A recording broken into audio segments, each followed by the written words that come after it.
২ বছর পর শুরু হলো পঞ্চম ফেডারেশন কাপ তাইকোয়ান্দো প্রতিযোগিতা ২০২৬। বিভিন্ন জেলা সংস্থা ক্লাব থেকে আসা প্রায় ৪৫০ জন খেলোয়াড় প্রতিযোগিতায় অংশ নেন। তবে অব্যবস্থাপনার অভিযোগ করেছেন অভিভাবকরা। আয়োজকরা বলছে বাজেটের সীমাবদ্ধতার কথা। Breaking news, Angela Cook Circle. হবেন আগামী দিনের বিশ্বসেরা অ্যাথলেট। সে স্বপ্নের বুননে ২ বছর পরে ঢাকার জাতীয় ক্রীড়া পরিষদে শুরু হলো পঞ্চম ফেডারেশন কাপ তায়কোয়ান্দো প্রতিযোগিতা।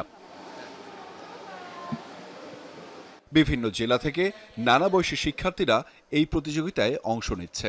সত্যি বলতে আমার মনে হয় from my experience I can say এটা অনেক বড় একটা অপরচুনিটি। আমাদের রানা স্যার আবার ব্যাক আসছে ফেডারেশনে, এটা আমরা খুশি। ফার্স্ট গোল্ড নেব এটা লক্ষ্য আছে। তবে আয়োজনে নানা অব্যবস্থাপনা চোখে পড়ে।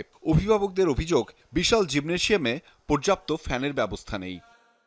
ন্যূনতম অন্তত পর্যাপ্ত সিলিং ফ্যানের ব্যবস্থা থাকবে, আমি এসির কথা বাদ দিলাম, সেটাও নাই। পর্যাপ্ত স্পেস থাকে না পারফর্ম করার জন্য। তো তারা দেখা যাচ্ছে যে শিখে আসে একরকম, এখানে দেখা যাচ্ছে যে কনজাস্টেড জায়গার জন্য তারা দেখা যাচ্ছে যে তাদের পারফরমেন্স ভাটা পড়ে। অনেক গরমের মধ্যে একটু ফ্যান পর্যাপ্ত রাখা উচিত ছিল আমি মনে করি প্লেয়ার হিসেবে, এবং অনেকের গার্ডিয়ান আসছে এবং গার্ডিয়ানরাও অনেক গরমে সাফার করেছে। উদ্বোধনের দিনেই চলে ম্যাট বিছানো আর ঝাড় দেওয়ার কাজ। সেখানের ধুলাবালিতে অংশগ্রহণকারীরা পড়েন বিপাকে। অনেস্টলি এটা ঠিক না, মানে অনেক গরম লাগতেছে।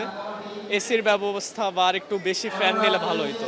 হ্যাঁ, থাকা অবশ্য এখনো আছে, বাট আরেকটু যদি থাকতো তাহলে আরো ভালো হতো। অব্যবস্থাপনার বিষয়ে আয়োজকরা বলেন বাজেট সীমাবদ্ধতার কথা। ছোট একটা জায়গা, এখানে আরো অনেকগুলো ফেডারেশনের প্রতিযোগিতা হয়। আপনারা উপস্থিত ছিলেন, যিনি উদ্বোধন করেছেন তার কাছে আমাদের আবেদন ছিল আমরা এটাকে আর একটু আধুনিকায়ন করার জন্য পাশে একটি রুম আছে, সেখানে আমরা পার্মানেন্টলি যেন প্রশিক্ষণ দিতে পারি সেই ব্যবস্থাটা আমরা চেষ্টা করছি।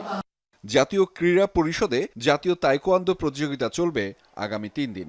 এখানকার যারা শিক্ষার্থীরা রয়েছেন তাদের আশা এবং প্রত্যাশা যে বিষয়গুলোকে যেহেতু শুধুমাত্র দেশের প্রেক্ষাপটে নয় আন্তর্জাতিক প্রেক্ষাপটেও তুলে ধরা দরকার, এই বিষয়গুলো আরও গুরুত্ব দিয়ে এবং সরকারের যারা নীতি নির্ধারণী পর্যায়ে রয়েছে তারা আরও বেশি গুরুত্ব দিলে এই ব্যবস্থাগুলো কিংবা এই আয়োজনগুলো আরও বেশি সুষ্ঠু এবং পরিচালনা করা সম্ভব বলে তারা মনে করছেন। বাংলাদেশের এই ক্ষুদে শিক্ষার্থীরা যারা বিভিন্ন পর্যায়ে থেকে এসেছেন তারা একসময় দেশ তো বটেই, আন্তর্জাতিক প্রেক্ষাপটেও লাল সবুজের এই বাংলাদেশকে আরও বেশি বর্ণিল এবং আরও বেশি গৌরবান্বিত করতে পারবেন বলে মনে করছেন তারা।